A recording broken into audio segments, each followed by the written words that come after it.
Swayam Prabha. Digital India. Educated India.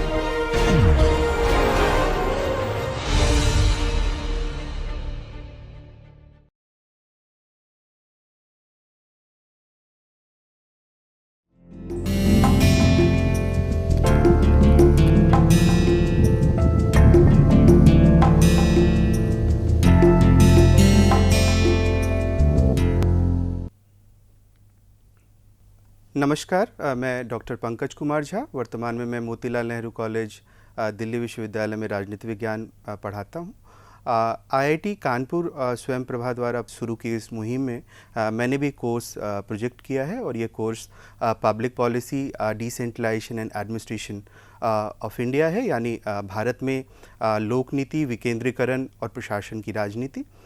इसके तहत मैं कुल जमा 20 लेक्चर आपके साथ जो है साझा करूँगा और जिसमें 4 लेक्चर जो है वो डिसेंट्रलाइजेशन यानी विकेंद्रीकरण पे होगा, 4 लेक्चर जो है वो लोक नीति पे होगा और बाकी जो है 2 लेक्चर जो है वो जो मैं इस सीरीज़ में अभी कर रहा हूँ उसमें एक न्यू पब्लिक जो है सर्विस इसके ऊपर होगा और 4 लेक्चर बाकी जो बच रहे होंगे वो वित्तीय प्रशासन यानी बजटरी सिस्टम के ऊपर होगा। आज जिस लेक्चर को मैं आगे बढ़ाने की कोशिश कर रहा हूँ वो है models and approaches to public policy, यानी लोक नीति से जुड़े मॉडल्स या प्रतिमान और उपागम क्या क्या हैं। तो लोक नीति से जुड़े प्रतिमान या उपागम, models and approaches to public policy. जब भी हम पब्लिक पॉलिसी पढ़ते हैं एक विद्यार्थी के नाते तो हमें ये लगता है कि पब्लिक पॉलिसी का क्या इम्पोर्टेंस है और पूरा लोक प्रशासन आज अगर कहीं जिंदा है तो उसका एक प्रमुख कारण लोक नीति है, क्योंकि लोक नीति लोक प्रशासन को व्यवहारिक डायमेंशन प्रदान कर रहा है। यही कारण है कि वर्ल्ड वाइड जो है पब्लिक पॉलिसी के अध्ययन के प्रति रुचि बढ़ी है और लोग इस पे बहुत जो है सुधी तरीके से अध्ययन कर रहे हैं। जहाँ तक पब्लिक पॉलिसी का ताल्लुकात है तो एक बहुत फेमस स्कॉलर हैं Thomas R Dye. Thomas R Dye उसके उद्देश्य की ओर इंगित करते हैं और वो कहते हैं कि पब्लिक पॉलिसी के अंतर्गत सरकार और राजनीति के बारे में हमारी सोच स्पष्ट होती है। मतलब पब्लिक पॉलिसी के बारे में सरकार और राजनीति का क्या उद्देश्य है, वो क्या आपस में एक साथ सहयोगी रूप से काम कर रही है या परस्पर विरोधी होकर काम कर रही है, इसका अध्ययन एक इम्पॉर्टेंट डायमेंशन बनता है। साथ ही साथ राजनीतिक शक्ति की भी हम पहचान करते हैं इसमें। इसका मतलब ये है कि विद इन पब्लिक पॉलिसी किस तरह का पावर स्ट्रक्चर काम कर रहा है और वो पावर स्ट्रक्चर क्या लोक नीति को प्रभावित करता है, वो पावर स्ट्रक्चर क्या लोक नीति के पक्ष में होता है, ये भी उसके अध्ययन का मूल मंतव्य है। साथ ही साथ इसके माध्यम से हम निर्गत की पूरी स्थिति यानी आउटकम जो निकल के पब्लिक पॉलिसी से आता है उसको भी हम देखने की कोशिश करेंगे। तो ये जो है इन सारे उद्देश्यों को स्पष्ट करते हुए थॉमस आर डाई बताते हैं कि इन प्रतिमानों यानी इन अप्रोचेस की निम्नलिखित विशेषताएं, मतलब जब भी हम प्रतिमान को पढ़ेंगे तो उनसे कुछ विशेषताएं निचोड़ के आ रही है, बाहर निकल के आ रही है और वो अप्रोचेस की विशेषताओं को निम्नतः जो है निम्न बिंदुओं में इंगित करते हैं। प्रथम वो बताते हैं राजनीति और लोक नीति के बारे में हमारी सोच और समझ स्पष्ट होती है इन प्रतिमानों को पढ़ के। जब हम परंपरागत रूप से लोक प्रशासन को पढ़ते हैं तो हम जानते हैं कि उसमें पॉलिटिक्स एडमिनिस्ट्रेशन डाइकोटोमी का सिद्धांत है, यानी राजनीति का अलग कार्य क्षेत्र है और एडमिनिस्ट्रेशन का अलग कार्य क्षेत्र है। राजनीति का कार्य क्षेत्र है लोक नीति का निर्माण और जो पब्लिक पॉलिसी का काम है लोक नीति का क्रियान्वयन, यानी दो अलग अलग है। आज के संदर्भ में जबकि हम विकासवादी राज्य में रह रहे हैं तो उन दोनों का संबंध किस तरह से है, क्या वो अभी भी अलगाव में जी रहा है या सामंजस्य में जी रहा है, तो उसके बारे में एक पुष्ट सोच बनाना और कौन कौन से फैक्टर हैं जो राजनीति को प्रभावित कर रहे हैं, कौन कौन से फैक्टर हैं जो लोक नीति को प्रभावित कर रहे हैं, तो इसके बारे में एक विहंगम एक व्यापक अंतर्दृष्टि बनाने की हम कोशिश इसके माध्यम से कर सकते हैं। दूसरी बात, अगर पब्लिक पॉलिसी में कुछ पब्लिक पॉलिसी प्रॉब्लम्स हैं, अगर कोई लोक नीति से संबंधित समस्याएं हैं, मतलब अगर वो स्मूथली काम नहीं कर रहा है, गतिशीलता से काम नहीं कर रहा है, तो उन समस्याओं को भी बारीकी से अध्ययन करना। मतलब पॉलिसी प्रॉब्लम क्यों इमर्ज हो रहा है, कौन कौन से ऐसे कारक हैं जिसके कारण पॉलिसी प्रॉब्लम इमर्ज हो रहा है, क्या क्या इम्पैक्ट इसके पड़ सकते हैं, ये बहुत ही सूक्ष्म लेकिन बहुत महत्वपूर्ण सवालों को भी जो है हम इसके माध्यम से देख सकते हैं। और ये हमें पता होना चाहिए कि पॉलिसी प्रॉब्लम कोई अलग से विषय वस्तु नहीं है। अगर आप नीति को बना रहे हैं, नीति को क्रियान्वयन कर रहे हैं या नीति की मूल्यांकन कर रहे हैं, तीनों चरणों में आपको पॉलिसी प्रॉब्लम की समस्याओं से जूझना पड़ सकता है। तो ये ओवरऑल बहुत इंपॉर्टेंट है कि हम पॉलिसी प्रॉब्लम के ऊपर इसमें बात करें। साथ ही साथ राजनीतिक जीवन की अनिवार्य विशेषताओं पर फोकस करना और इसके बारे में सभी को सूचित करना।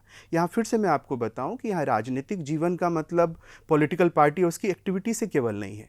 राजनीति हर उस जगह है जहाँ शक्ति और सत्ता केंद्र में होती है। तो पॉलिसी का उस शक्ति और सत्ता से क्या संबंध है, वो किस तरह से उसको इन्फ्लुएंस करती है, उसके बारे में समझ बनाना और आम जनमानस को भी सूचित करना। वो देख के समझे कि ये पॉलिसी क्यों डोमिनेंट है, ये पॉलिसी क्यों प्रभुत्वशाली है और ये पॉलिसी क्यों हाशिए पर है आज। अगर इसके साथ साथ लोक नीति के बारे में हमारी सोच को दिशा प्रदान करना, जिसके द्वारा देखा जा सकता है कि क्या महत्वपूर्ण है और क्या महत्वपूर्ण नहीं है।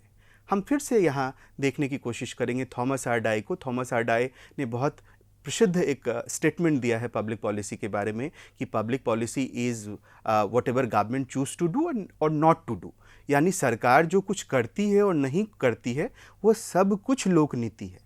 मतलब सरकार को अगर लगता है कि फलां पॉलिसी महत्वपूर्ण है उसके लिए, इसलिए उस पर वो काम करती है, और फलां पॉलिसी कम महत्वपूर्ण है तो उस पर काम नहीं करती है।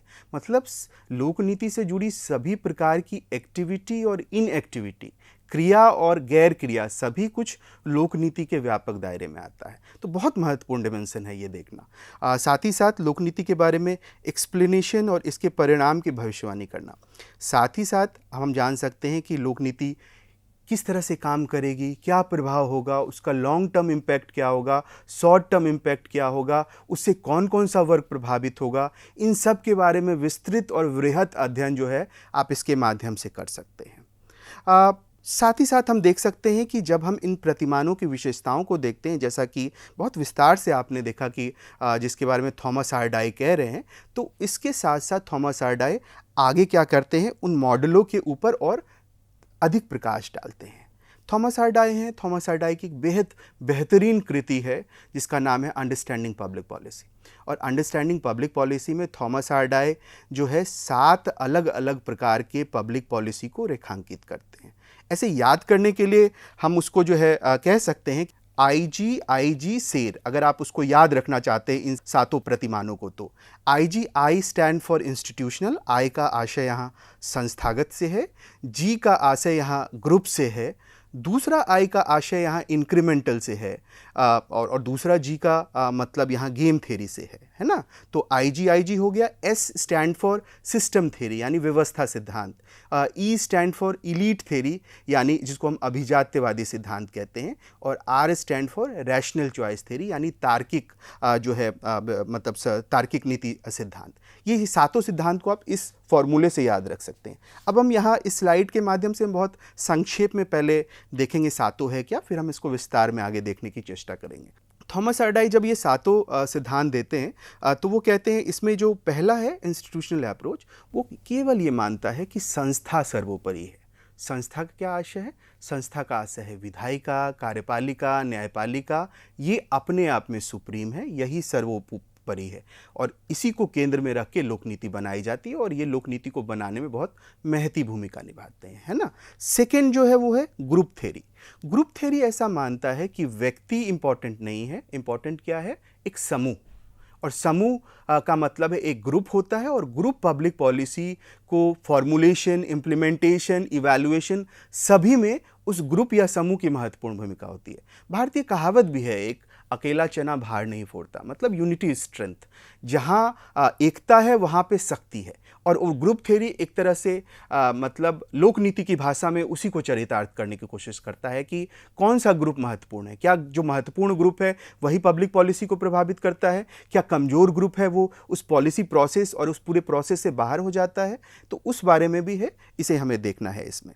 तीसरा जो है वो है इंक्रीमेंटल मॉडल यानी समृद्धि मॉडल कहते हैं, और समृद्धि मॉडल कुल जमा ये मानता है कि लोक नीति और कुछ नहीं है, लोक नीति अतीत में जो सरकार थी और वर्तमान में जो सरकार है। तो वर्तमान सरकार क्या करती है, अतीत की सरकारों के कार्यों को ही आगे बढ़ाती है, विथ सर्टेन मॉडिफिकेशन।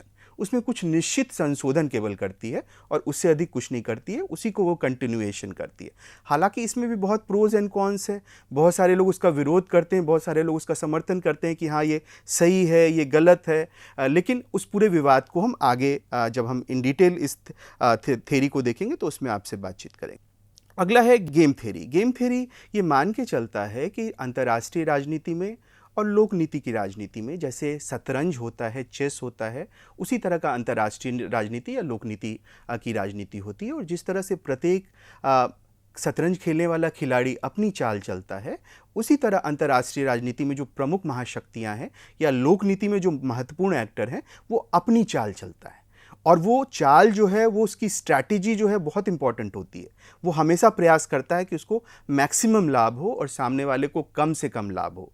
तो ये इसी पूरी आबो हवा, इसी पूरी फिलॉसफी के साथ गेम थ्योरी भी काम करती है। अब आगे उसके कई सारे प्रकार हैं, जैसे जीरो सम गेम है, नॉन जीरो सम गेम है, और उसके साथ साथ दो इंपॉर्टेंट और एलिमेंट है जिसको मैं कहता हूँ prisoners dilemma, and second one is chicken game theory, जिसको हम विस्तार से स्लाइड में आपको मैं समझाऊंगा कि वो है क्या।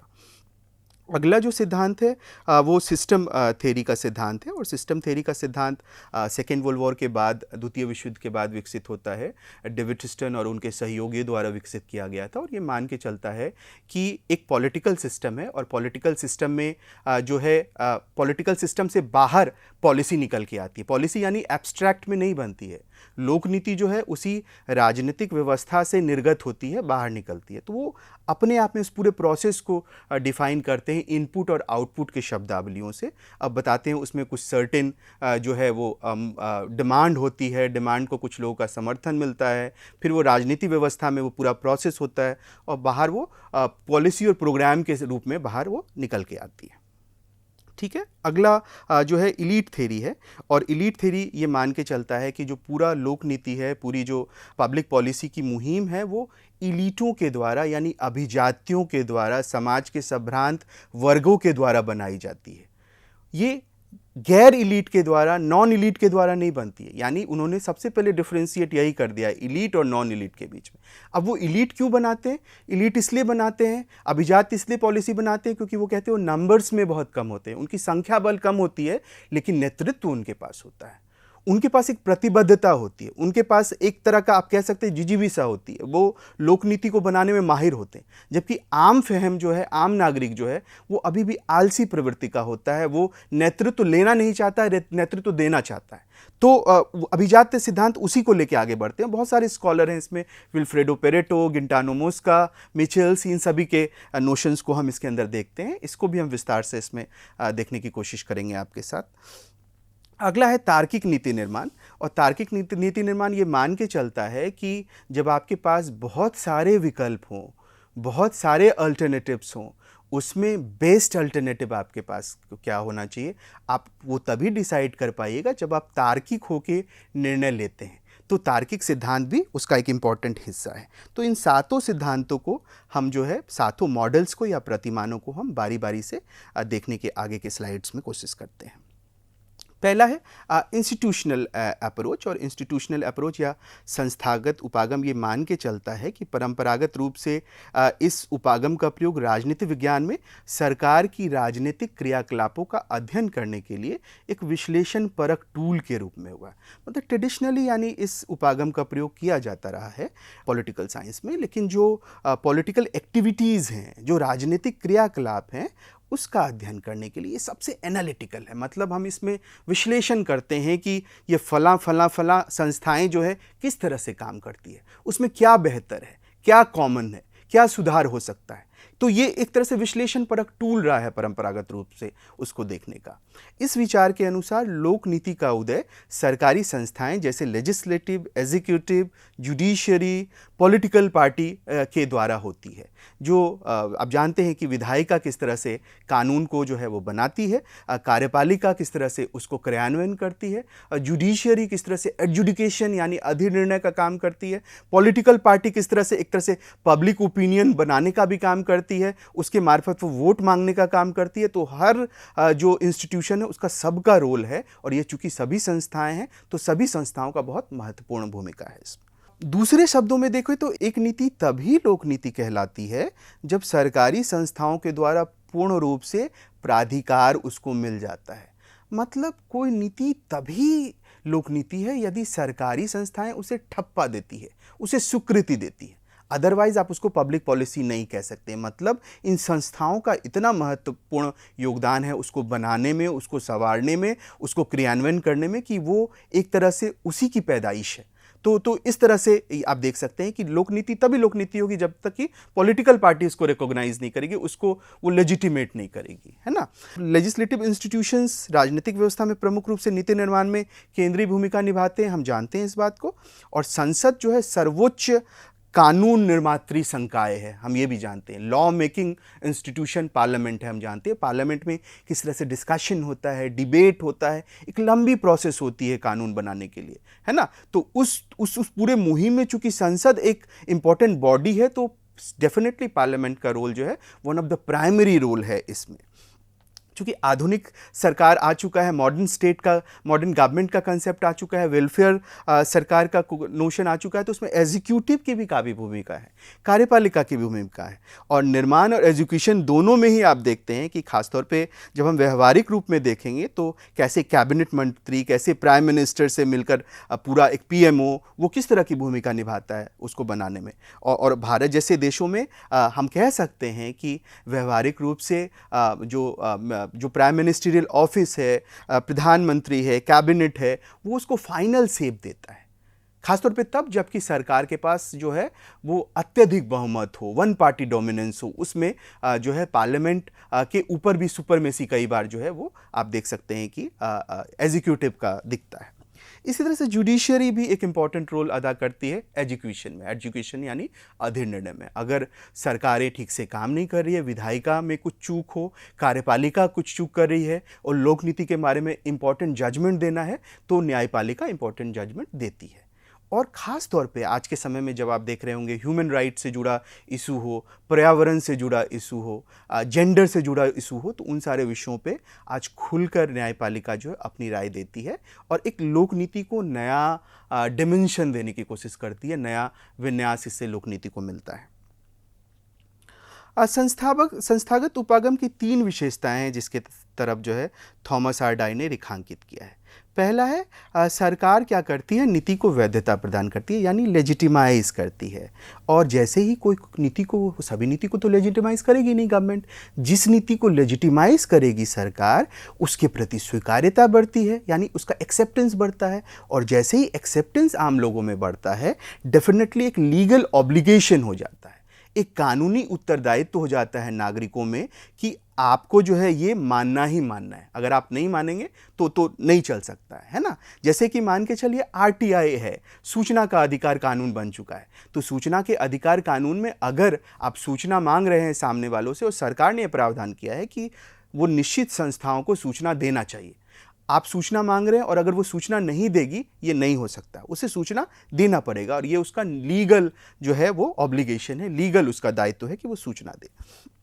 दूसरी बात है यूनिवर्सैलिटी से जुड़ा हुआ यानी कि सर्वव्यापकता से, यानी सरकार नीति को सर्वव्यापी बनाती है यानी सरकारी नीति की पहुंच समाज के सभी वर्गों तक है और ये सभी वर्गों तक पहुंच है इसीलिए ये यूनिवर्सल है, ये स्पेसिफिक नहीं है, ये सर्टेन समाज के अभिजात्य वर्गों को नहीं लाभ करेगी, ये समाज के सभी वर्गों को लाभ करेगी बिना किसी जाति, धर्म, लिंग के विभेद के। तो ये इसको एक यूनिवर्सल एक जो है एस्पेक्ट देता है। फॉर एग्जाम्पल से आप समझ सकते हैं, मान के चलिए वोटिंग राइट अगर चुनाव में मतदान करना एक कंपलसरी अगर राइट बन जाता है तो आप देखते हैं कि वहाँ पे सभी कोई मतदान कतार में देके खड़ा होगा। ऐसा नहीं कि अमीर नहीं देगा गरीब केवल देगा, ऐसा नहीं कि गरीब देगा अमीर देगा, सबको एक अधिकार होगा। और दूसरी बात हमारी वोटिंग प्रणाली की खूबसूरती है कि सभी को सिंगुलर वोटिंग राइट है, ऐसा नहीं कि कोई अमीर है तो उसको प्लूरल वोटिंग राइट है, उसको बहुल अधिकार है, सबको एक समान अधिकार है। तो ये उसका यूनिवर्सल कैरेक्टर के कारण ऐसा हो पाया है, ये उसके सर्वव्यापी चरित्र के ऐसा कारण हो पाया है कि लोक नीति कोई इसने सर्वव्यापी बना है। और तीसरी महत्वपूर्ण बात कि समाज में जो मोनोपोलाइज कोएर्शन है यानी जो एकाधिपत्यवादी जो एक तरह का कोएर्शन है उसको भी स्थापित करता है ये पूरा मुहिम। क्योंकि जो लोग कानून को तोड़ते हैं, अगर आप कानून को नहीं मान रहे, कानून को तोड़ रहे हैं, तो सरकार क्या करती है, वैधतापूर्ण तरीके से आपको दंड देती है। हो सकता है आपको जेल भी जाना पड़े। ठीक है, तो ये सारा कुछ जो पूरा मुहिम है, ये उसी दिशा में है कि आपको लेजिटिमाइजेशन मिल रहा है, आपको यूनिवर्सलाइजेशन मिल रहा है, और फाइनली अगर आप नहीं मानते हैं तो आप दंडित होने के भी पात्र हैं। तो इस तरह से थॉमस आर डाई द्वारा इन तीनों बताए विशेषताओं को हम देख सकते हैं। संस्थागत उपागम की प्रकृति और स्कोप में हाल के दिनों में बहुत परिवर्तन हुआ है, क्योंकि परंपरागत रूप से जैसा हम देखते थे कि एग्जीक्यूटिव, लेजिस्लेटिव और जुडिशरी यानी कि कार्यपालिका, विधायिका और न्यायपालिका बहुत महत्वपूर्ण भूमिका निभाती थी। लेकिन हाल के दिन में आप देखिएगा कि किस तरह से पॉलिटिकल पार्टी, दबाव समूह, लोकमत, ये नए नए जो एंटिटी हैं वो भी महत्वपूर्ण भूमिका निभा रही है। जैसे आप देखिए दबाव समूह, हम सबको याद होगा कि किस तरह से दिल्ली में भ्रष्टाचार विरोधी आंदोलन में एक दबाव समूह, एक सिविल सोसाइटी ने इम्पॉर्टेंट रोल अदा किया था। कई बार दबाव समूह अपनी सर्टेन मांगों के लिए जो है इंस्टीट्यूशन को बाध्य करती है ना। उसी तरह पब्लिक ओपिनियन किस तरह से प्रभावित करता है। पब्लिक ओपिनियन कहता है कि हमें ये कानून चाहिए, हमें ये कानून नहीं चाहिए, और संस्थाएं फिर उसको तब्दील करती है। तो ये इनका भी महत्व हाल के दिनों में बढ़ा है। यहाँ कहने का मुख्य तात्पर्य है, अब कुछ स्कॉलर जो पब्लिक पॉलिसी और इंस्टीट्यूशन में खूब जम के काम कर रहे हैं, उसमें एक स्कॉलर का नाम निकोलस हेनरी है। निकोलस हेनरी ने संस्थागत और नव संस्थागत, ये दो नए अप्रोचेस के बीच जो है अंतर करने की कोशिश की है। अगर आप निकोलस हेनरी के इस कथन को देखें तो निकोलस हेनरी कहते हैं कि संस्थागत मॉडल सरकार के सांगठनिक संरचना को फोकस करती है, यानी कि ऑर्गेनाइजेशनल स्ट्रक्चर को फोकस करती है, नौकरशाही के रिपोर्टिंग अरेंजमेंट को विवेचित करती है, यानी पूरा ब्यूरोक्रेटिक जो स्ट्रक्चर है, हाउ ब्यूरोक्रेसी वर्क्स, वो उसका पावर डायनामिक्स, इन सब को वो विवेचित करती है। परंतु उनके बीच के जीवंत आपसी संबंधों की अनदेखी करती है। मतलब उसके बीच जो इनफॉर्मल रिलेशनशिप है उसको कहीं ना कहीं थोड़ा सा नज़रअंदाज ये करती है। और साथ ही साथ इसमें लीगैलिटी यानी कि विधिकता का भी अंग है, यानी कि लीगैलिटी उसके लिए एक महत्वपूर्ण क्या है, एक ऑब्जेक्ट है। यानी तीन चीज़ों को फोकस कर रही है। आप देखिए कौन, इंस्टीट्यूशनल। पहला क्या कर रही है, वो गवर्नमेंट इंस्टीट्यूशन के अंदर जो सांगठनिक संरचना है, जो ऑर्गेनाइजेशनल स्ट्रक्चर है, उसको फोकस कर रही है। दूसरा ब्यूरोक्रेटिक स्ट्रक्चर को और उसके वर्किंग स्टाइल को फोकस कर रही है। और तीसरा लीगैलिटी यानी कानूनी जो पूरा संरचना, उसको फोकस कर रही है ना। जबकि नव संस्थावाद जो है, नव संस्थावाद अकॉर्डिंग टू निकोलस हेनरी, वो लोक नीति निर्माण की उपव्यवस्था और उसके व्यवहारगत सिद्धांत है उसको फोकस करते हैं, यानी कि ये बिहेवियरल एस्पेक्ट को ज़्यादा फोकस कर रही है। जबकि इंस्टीट्यूशनल अप्रोच बिहेवियरल अप्रोच को बिल्कुल तवज्जो नहीं दे रही थी। तो ये दोनों के बीच ये इम्पॉर्टेंट अंतर है। और एक बहुत फेमस स्कॉलर है थियोडर लोवी ने खासतौर पे जो नव संरचनावाद है उसके पर बहुत महत्वपूर्ण हस्तक्षेप किया है, बहुत कुछ लिखा है, और उनके सिद्धांतों को पढ़ने की महती ज़रूरत है।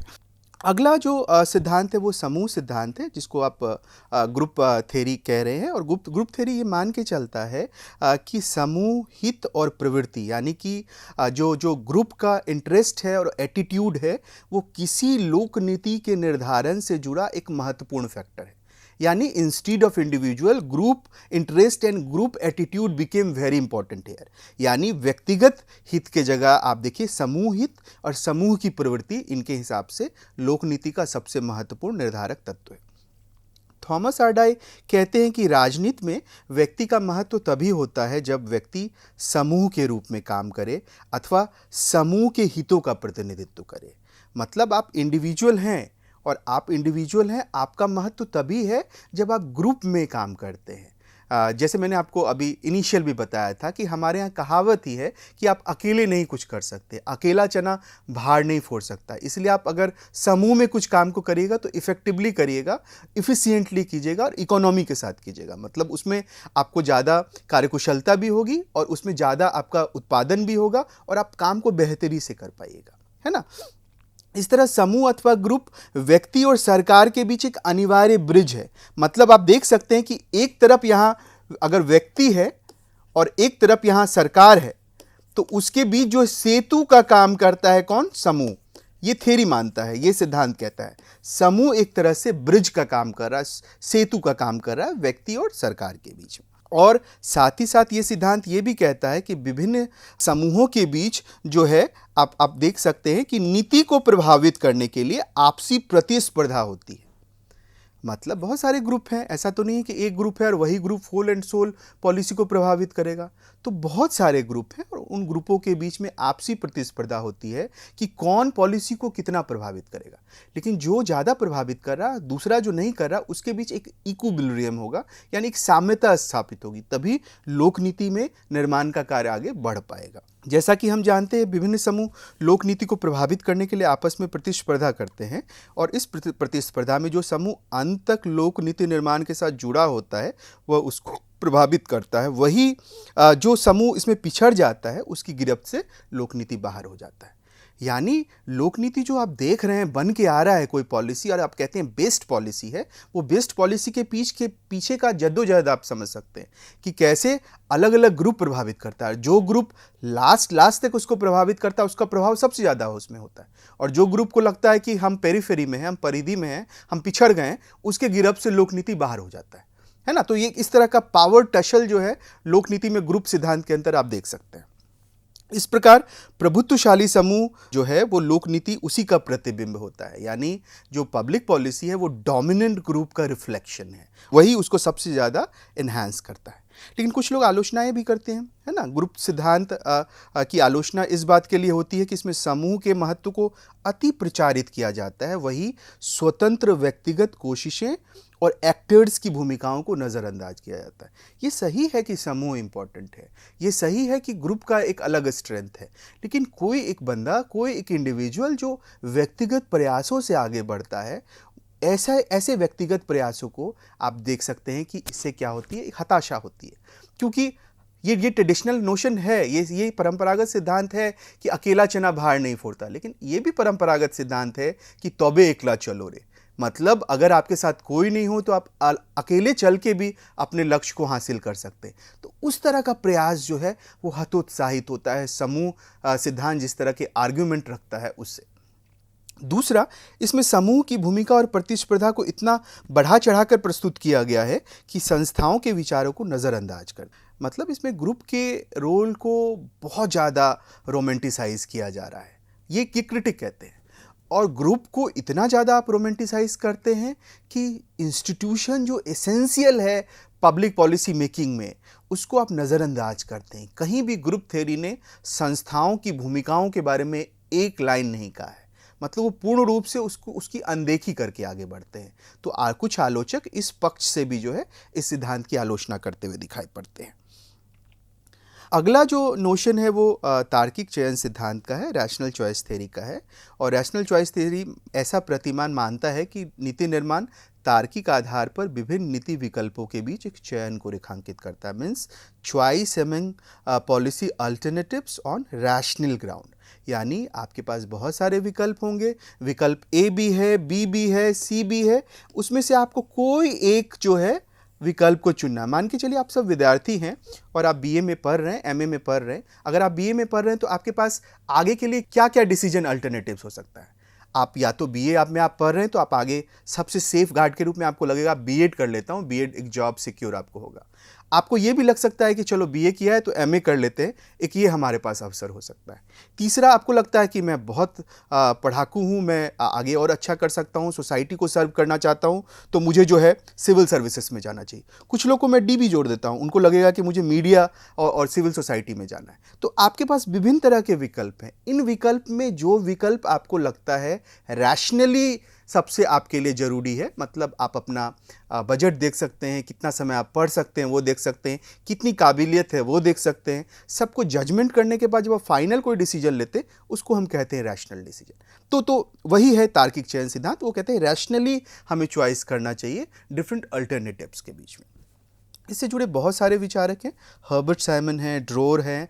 थॉमस आर डाई है, इन सब ने इसमें महत्वपूर्ण योगदान किया। उसमें मैं विशेष रूप से हर्बर्ट साइमन का बहुत महत्वपूर्ण योगदान है, और हर्बर्ट साइमन इकलौते पब्लिक एडमिनिस्ट्रेशन के थेरिस्ट है जिन्हों उनके काम के लिए नोबेल प्राइज़ भी मिलता है, तो उनका जो है काम बहुत व्यवहारिक भी माना जाता है। रॉबर्ट हेबमैन जो है 1970 में कहते हैं कि तार्किक नीति वह नीति है जिसे शुद्ध मूल्य उपलब्धि यानी नेट वैल्यू अचीवमेंट को अधिकतम करने के लिए सही ढंग से डिज़ाइन किया गया।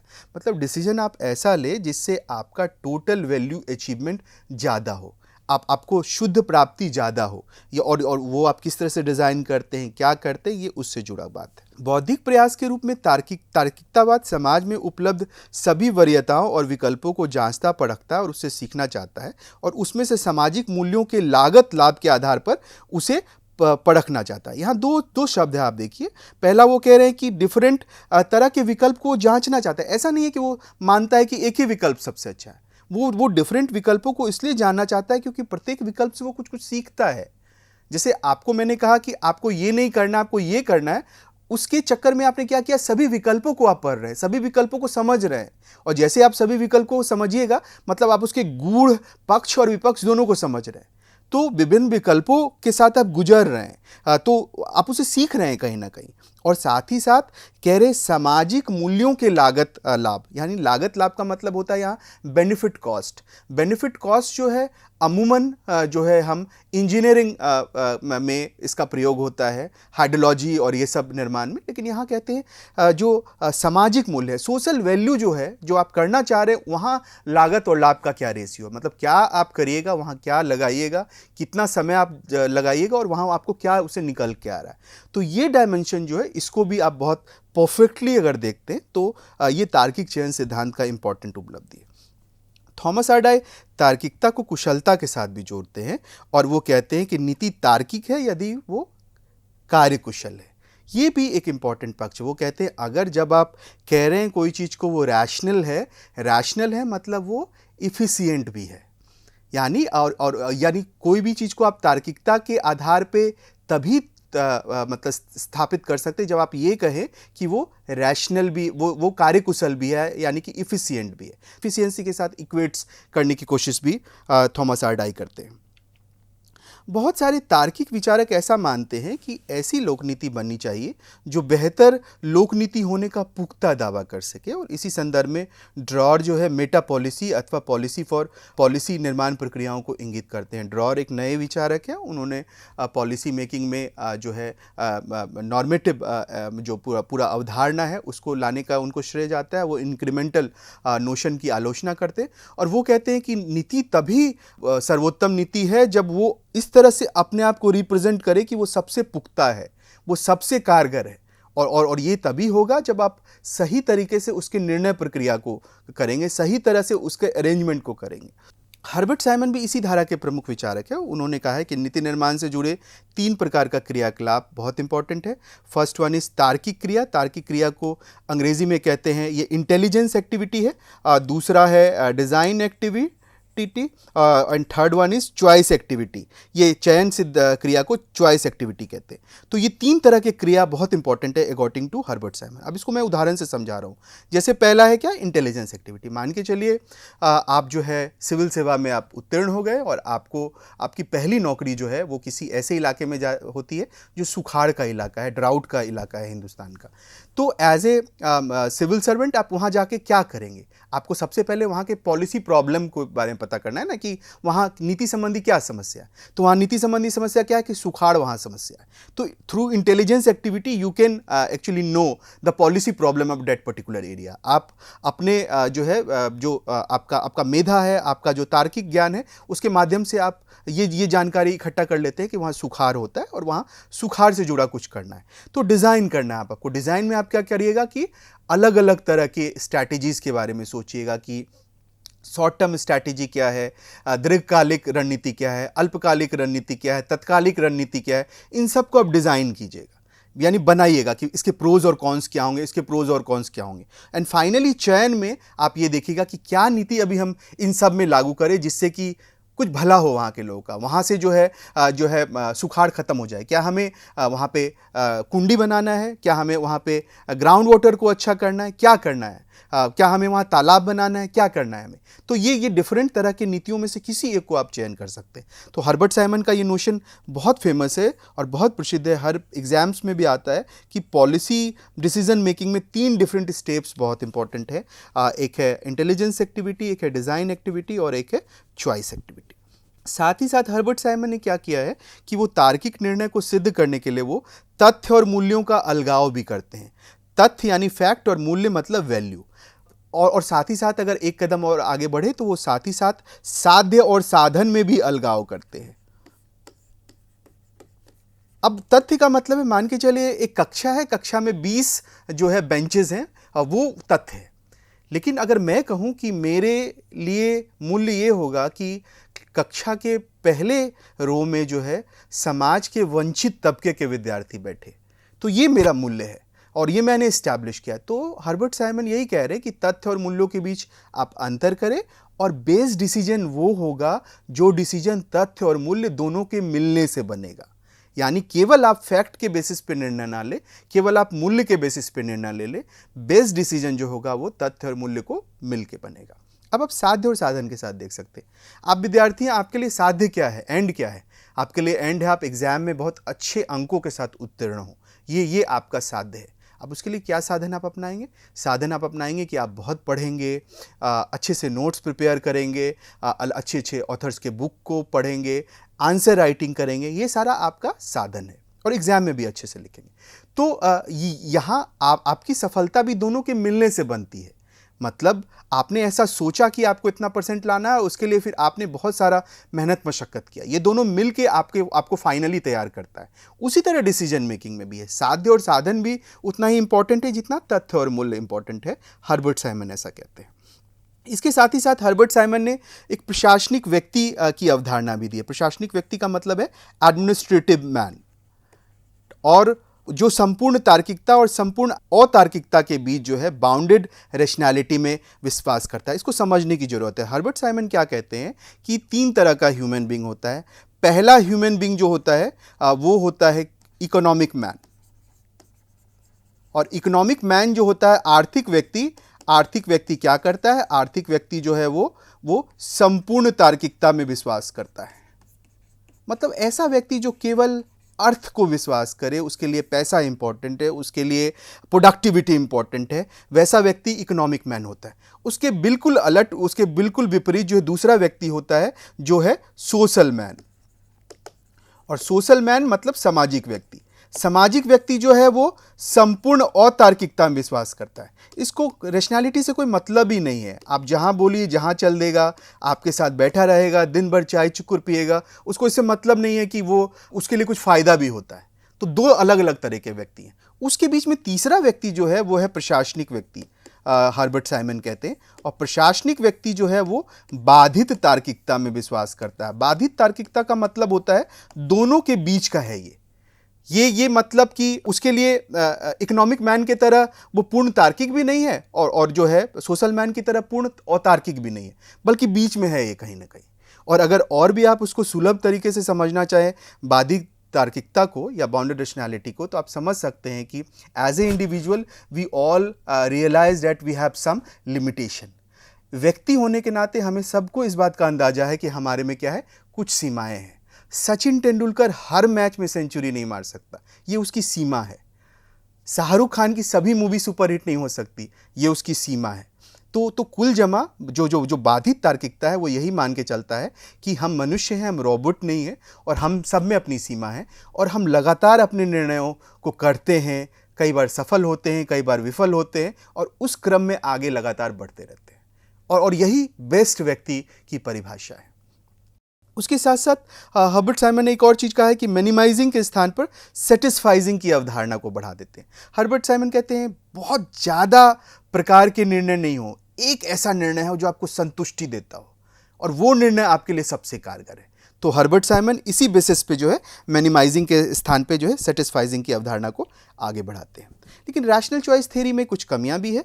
रैशनल चॉइस थ्योरी में पहली कमी यह है कि कोई भी एक सर्वसम्मत सामुदायिक मूल्य नहीं होता, बल्कि किसी विशिष्ट समूहों और व्यक्तियों का मूल्य होता है जो आपस में संघर्षरत होते हैं। मतलब हर्बर्ट साइमन जो कहते हैं वैल्यू बहुत इंपॉर्टेंट है, तो जो क्रिटिक है वो कहते हैं ऐसा नहीं है कि जो है सभी का एक यूनिवर्सल कोई वैल्यू है। प्रत्येक सोसाइटी का एक अपना वैल्यू सिस्टम है, और जो वो सोसाइटी का वैल्यू सिस्टम है और दूसरे सोसाइटी का जो वैल्यू सिस्टम है वो कई बार जो आपस में संघर्षरत होते हैं। दूसरा, सभी विकल्पों में से किसी एक की चयन की प्रक्रिया जो है काफ़ी महंगी भी होती है, श्रम साध्य भी होती है, और उसमें काफ़ी समय और प्रशिक्षण भी लगता है। तो ऐसा नहीं है कि इतना आसान होता है कि आप किसी को भी आप चुन ले रहे हैं। वो टाइम टेकिंग भी है, वहाँ रिसोर्सेज आपको ज़्यादा लगेगा और इसमें आपको ट्रेनिंग की भी ज़रूरत होगी। और यही कारण है कि ड्रॉर जैसे जो विचारक है वो कहते हैं कि अगर आपको अतिरिक्त तार्किक होना है, अगर आपको नेतृत्व की क्षमता पे विश्वास करना है, तो आपके लिए नीति विश्लेषण बहुत इंपॉर्टेंट है। आप अपने पॉलिसी को एनालिसिस करिए और उसके माध्यम से अगर आप आगे बढ़ेंगे तो वो सबसे महत्वपूर्ण होगा। अगला जो मॉडल है, जो प्रतिमान है, वो इंक्रीमेंटल मॉडल है, जिसे समृद्धि मॉडल भी कहते हैं। और ये मॉडल ऐसा मानता है कि लोक नीति पिछली सरकार की नीतियों की निरंतरता है, जिसमें कुछ मामूली संशोधन किया जा सकता है। दरअसल अगर आप इसे समझे एग्जाम्पल में, तो मान के चलिए पिछली सरकार ने कुछ ऐसी एक नीति लाई और वर्तमान सरकार उसे हटा नहीं रही है, उसे कंटिन्यू कर रही है।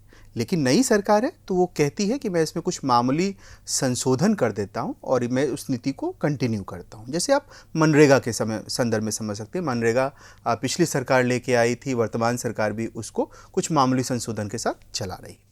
इस मॉडल को लाने का श्रेय पब्लिक पॉलिसी में चार्ल्स ई लिंडब्लम को है, और जिन्होंने निर्णय संबंधी सभी परंपरागत तार्किक मॉडल की आलोचना की। जो रैशनल मॉडल था उसकी आलोचना करते हैं लिंडब्लम, और लिंडब्लम के अनुसार निर्णयों को समय, बौद्धिक क्षमता और कीमतों के कारण वार्षिक रूप से समीक्षा नहीं की जा सकती है।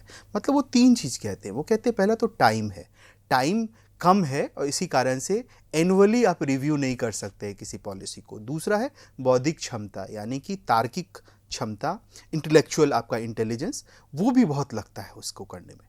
और तीसरा है कीमत, यानी रिसोर्सेज। ये तीनों ही लगता है अगर आप पॉलिसी को एनुअली रिव्यू करते हैं। ऐसे में नीति निर्माता सामान्य रूप से स्थापित कार्यक्रमों की वैधता को स्वीकार करते हैं। ऐसे में क्या है, जो पॉलिसी मेकर है, जो चल रहा है पॉलिसी, अगर वो सक्सेसफुल पॉलिसी है तो उसको चलाते हैं, उसको आगे बढ़ाते हैं। नीति निर्माता इस बात से भी नई नीति को लागू नहीं करना चाहते, क्योंकि उन्हें लगता है कि बिल्कुल नई नीतियों का परिणाम अनिश्चित होता है। हो सकता है वो सफल हो सकता है विफल हो। अगर वो सफल हो गई तो वाह वाह, अगर विफल हो गई तो सारा दोष जो है वो मढ़ा जाता है। तो नई नीति को लाने से वो डरते हैं। तो उनके लिए यही होता है कि पहले से चल रही नीति को ही आप रेगुलर आगे बढ़ाइए, उसको कंटिन्यू कीजिए। इसलिए भी नीति निर्माता नई योजना को लागू करने से परहेज करते हैं, क्योंकि इससे बहुत भारी निवेश और संसाधन की जरूरत पड़ती है। अतएव व्यवहारिक कारण से इस मॉडल की महती जरूरत है। आप जान रहे हैं कि हम नई पॉलिसी को जब लाते हैं तो ऐसे एक दिन में तो आएगा नहीं, बहुत रिसोर्सेज लगेगा, और ख़ासतौर पे जो विकासशील देश हैं वो रिसोर्सेज के लिए बहुत परेशान होते हैं, बहुत मशक्क़त करते हैं, अलग अलग सोर्सेज तलाशते हैं। तो ऐसे में उनको भी लगता है कि हम जो है कोई पुरानी नीति जो चल रही है, अच्छी चल रही है, चलो नई नीति लाएंगे, फिर पैसा लाना पड़ेगा, रिसोर्सेज लाने पड़ेगा, संसाधन लाने पड़ेंगे, तो हम पुरानी नीति को ही कंटिन्यू करते हैं। और राजनीतिक दृष्टि से भी ये बहुत ज़रूरी है। होता ये है, अगर आप पुरानी सरकार की नीति को कंटिन्यू कर रहे हैं तो एक तरह से राजनीतिक जो एंटागोनिज्म है, राजनीतिक जो टेंशन है, वो भी कम होता है, क्योंकि पुरानी सरकार को लगता है देखो मेरी ये नीति कितनी अच्छी थी, ये सरकार भी उस नीति को लागू कर रही है। तो इसीलिए एक तरह का जो है जो एंटागोनिज्म नहीं होता है, एक तरह से विवाद नहीं होता है। और अगर आप पुरानी सरकार की नीति को तुरंत बदल देंगे तो आपस में राजनीतिक माहौल खराब हो जाता है। तो एक तरह से विवादों को समाप्त करने के लिए, स्थायित्व को बनाए रखने के लिए और राजनीतिक व्यवस्था को भी बनाए रखने के लिए, क्योंकि होगा क्या, अगर विवाद बढ़ेगा, अगर टेंशन बढ़ेगा तो इनस्टेबिलिटी आएगी, स्टेबिलिटी खत्म हो जाएगी, स्थायित्व खत्म होगा, और जैसे ही स्थायित्व खत्म होगा राजनीतिक व्यवस्था पे उसका असर होगा।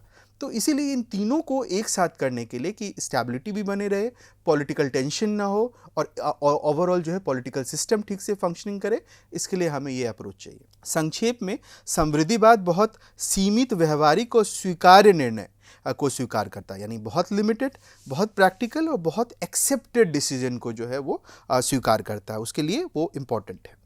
खामियां भी है इसमें बहुत सारी। कभी कभी सामुदायिक उद्देश्यों और मूल्यों के हिसाब से आमूलचूल परिवर्तन भी अनिवार्य है। समाज कैसे आगे बढ़ेगा? समाज तभी आगे बढ़ेगा जबकि आप नए नए प्रयोग करें, अन्वेषण करें, नवाचार करें, इनोवेटिव आइडियाज़ लेके आए। अगर आप वो नहीं लेके आएंगे तो समाज में आमूलचूल परिवर्तन कैसे आएगा? आमूलचूल परिवर्तन जरूरी है सोसाइटी के लिए, और अगर आप पुरानी नीतियों को ही लागू करेंगे तो उसमें प्रॉब्लम होगी। कुछ क्रिटिक ये पॉइंट को एम्फेसिस करते हैं। दूसरा है कि कुछ प्रकृति से ये अनुदारवादी विचार है। कुछ पॉलिसी मेकर्स कहते हैं कि ये जो इंक्रीमेंटलिज्म है ये अनुदारवादी है, यानी ये कंजर्वेटिव है, क्योंकि ये परिवर्तन का विरोधी है। इसके लिए कुछ भी परिवर्तन करना जो है वो लगता है कि बहुत प्रॉब्लमेटिक है, मैं कुछ परिवर्तन नहीं कर सकता हूँ, इसलिए जो चल रहा है नीति उसी को चलाने में वो ज़्यादा विश्वास रखते हैं। एंड फाइनली आज का लोक नीति परिवर्तनशील और समावेशी होना चाहिए। कोई भी पॉलिसी है वो जितना इंक्लूसिव होगा, जितना फ्लेक्सिबल होगा, जितना लचीला होगा, वो समाज के लिए उतना बेहतर होगा। ना कि आप पिछली नीतियों को ही आप चला रहे हैं, यथास्थितिवाद को फॉलो कर रहे हैं। तो इस दृष्टिकोण से जो है विकास तभी होगा जब आप पॉलिसीज़ को भी हमेशा चेंजेबल बना के रखें। कुछ लोग क्रिटिक के रूप में इंक्रीमेंटलिज्म में ये सारे पॉइंट को ऐड करते हैं। अगला सिद्धांत जो है वो खेल सिद्धांत है, जिसको कि हम कहते हैं गेम थ्योरी। और जैसे मैंने पहले भी बताया, जैसे अंतर्राष्ट्रीय राजनीति में होता है, शतरंज का खेल है, सभी लोग अपने अपने पासे फेंकते हैं, अपने अपनी चाल चलते हैं, वैसे अंतर्राष्ट्रीय राजनीति में भी चलते हैं। और मेन मकसद है इसका कि मैक्सिमम कैसे आप बेनिफिट हासिल करें। तो एक तरह से ये स्ट्रैटेजी का भी खेल है, एक तरह से रणनीति का भी खेल है। डिफरेंट एक्टर्स जो है अलग अलग तरह से रणनीतियों का प्रयोग करते हैं। इसके कई प्रकार हैं। एक इम्पॉर्टेंट प्रकार है शून्य आधारित गेम, जिसको कि जीरो सम गेम कहते हैं। उसका मतलब है एक का लाभ दूसरे के हानि के शर्त पे ही होता है। फॉर एग्जाम्पल, इंडिया और पाकिस्तान के बीच, या इंडिया और चाइना, या इंडिया किसी और देश के बीच कभी युद्ध होता है, तो इंडिया के लिए तभी गेम थ्योरी कारगर होगा जब इंडिया कहेगा कि मैं जीतूंगा उसी शर्त पे जबकि दूसरा हारेगा। और ये व्यवहारिक पक्ष है, ये अपने आप में यथार्थवादी दृष्टिकोण है कि एक जीतता है दूसरे के हार पर, एक को लाभ होता है दूसरे के हानि के आड़ पर। तो लोक नीति में भी ऐसा है। कोई एक ग्रुप, कोई भी एक इंडिविजुअल जो है अगर पॉलिसी मेकिंग प्रोसेस में सुपरसीड करता है तो किसी को डिफीट करके, किसी को हरा के, तो ये जीरो सम गेम का यही मेन फलसफा है। दूसरा जो है वो गैर शून्य आधारित खेल है। और गैर शून्य आधारित गेम सिंपली मानता है कि दोनों पक्षों को एक समान लाभ यानी विन विन कंडीशन बहाल होगा। मतलब इसका आशय है कि अगर किसी मुद्दे पे दो पक्षों के बीच विवाद हो तो दोनों पक्षों को कुछ कुछ चीज़ आप बांट दीजिए और दोनों पक्ष उससे संतुष्ट हो। तो ये आप इसको कह सकते हैं, ये गैर शून्य आधारित ये खेल है, यानी दोनों पक्ष एक समान रूप से लाभान्वित होंगे। खेल सिद्धांत को समझने का दो और बहुत दिलचस्प तरीका है जिसको मैं आपको बताने जा रहा हूँ। एक है प्रिजनर्स डायलेमा और दूसरा है chicken game theory. Prisoners dilemma देखिए, मैं जिस पूरे एक सारणी के साथ आपको समझाने की कोशिश कर रहा हूँ। मान के चलिए कहीं पे कोई क्राइम हो गया है और क्राइम किसने किया है ये पता नहीं चल रहा है पुलिस को। पुलिस ने दो सस्पेक्ट, दो ऐसे लोगों को जो पुलिस को लगता है संदेह है, उसको बुलाया और दो अलग अलग कारागृह में यानी जेल के अंदर डाल दिया उनको। और अब उनसे पुलिस पूछ रही है कि किसने किया है मतलब ये हत्या, आप मानते हो या नहीं मानते हो। तो ये दो अलग अलग कंडीशन है, आप देखिए।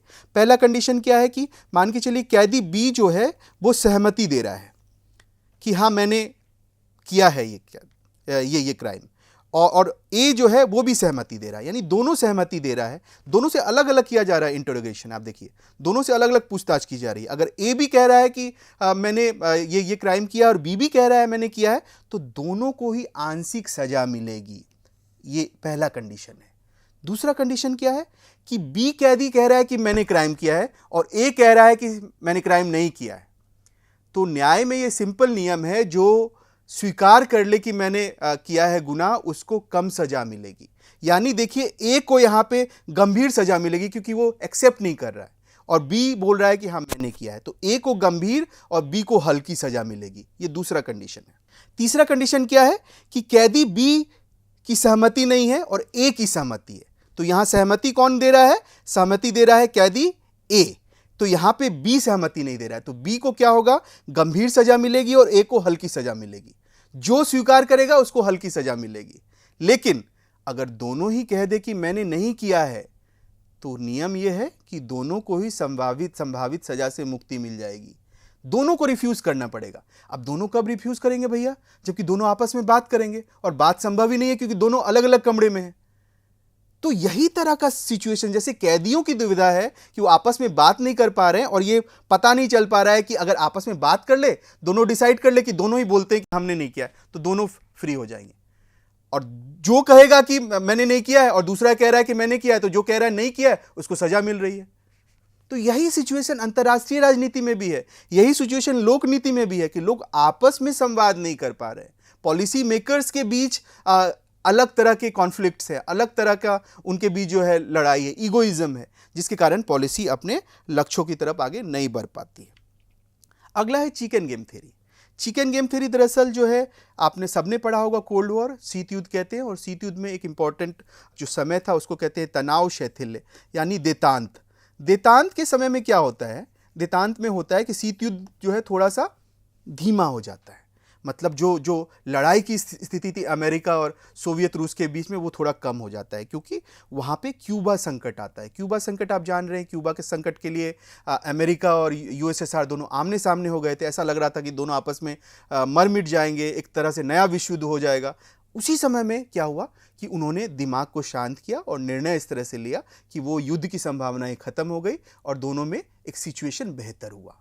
तो इसे मैं एक दूसरे एग्जाम्पल से समझाता हूं। मान के चलिए ये ए और बी दोनों एक सड़क पे आ रहे हैं। ए भी आ रहा है एक सेम स्पीड से मोटरसाइकिल से, और बी भी आ रहा है सेम स्पीड में मोटरसाइकिल से। अगर दोनों एक समान स्पीड से आ रहे हैं और अंत तक ए या बी ये ना तय कर ले कि मैं पीछे हट जाऊं या अगल हट जाऊं, बगल हट जाऊं, तो दोनों ही आपस में लड़ेंगे और दोनों ही मर मिटेंगे। तो इस सिचुएशन में क्या होगा? दोनों में से किसी को भी पीछे हटना पड़ेगा। तो चिकन गेम के माध्यम से भी हम देखते हैं कि किस तरह से पॉलिसी टशल होता है, पॉलिसी प्रॉब्लम्स होता है, और इंटरनेशनल रिलेशन में भी हम देख सकते हैं। तो चिकन गेम में हम कह रहे हैं कैसे कोऑर्डिनेशन करें, कैसे कॉन्फ्लिक्ट को खत्म करें। तो ये भी एक इंपॉर्टेंट पार्ट है गेम थ्योरी का। अगला जो थ्योरी है वो अभिजात्य सिद्धांत है, जिसको इलीट थ्योरी कहते हैं।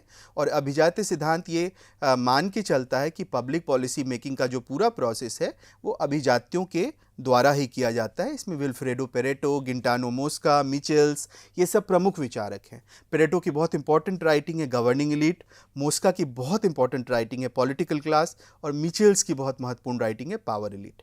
ये सिद्धांत ये मान के चलता है कि सोसाइटी में दो वर्ग है। एक क्या है? एक है इलीट और एक है नॉन इलीट। ठीक है? तो जो इलीट होते हैं, जो अभिजात होते हैं, वही नीति बनाते हैं।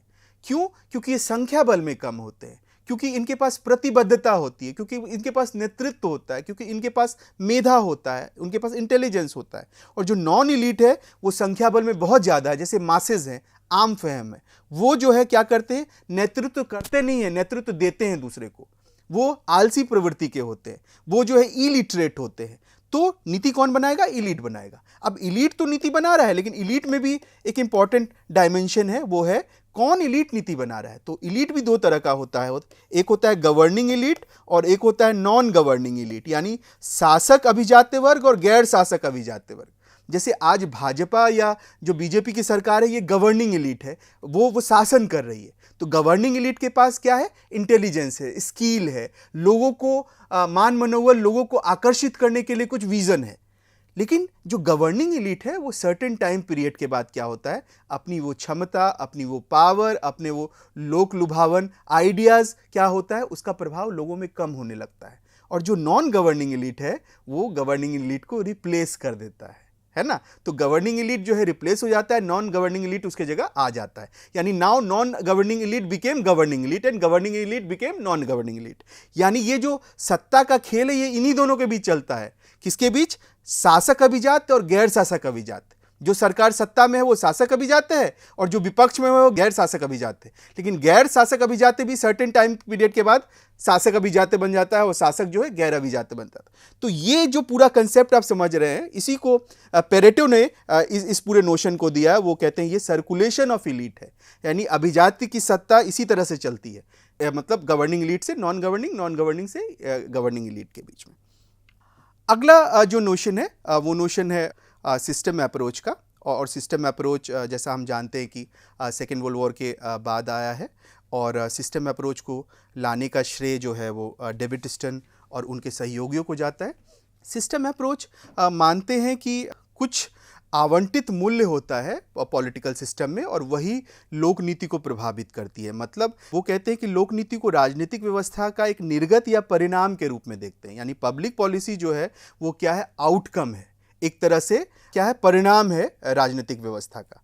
और वो मानते हैं कि कुछ मांगे होती हैं। मैं यहाँ इसको भी एक एग्जाम्पल से आपको बता के समझाऊँ तो और क्लियर होगा। मान के चलिए यहाँ पे डिमांड है, ये डिमांड है और इसको सपोर्ट मिल रहा है, मांग है और मांग को कुछ जो है समर्थन मिल रहा है।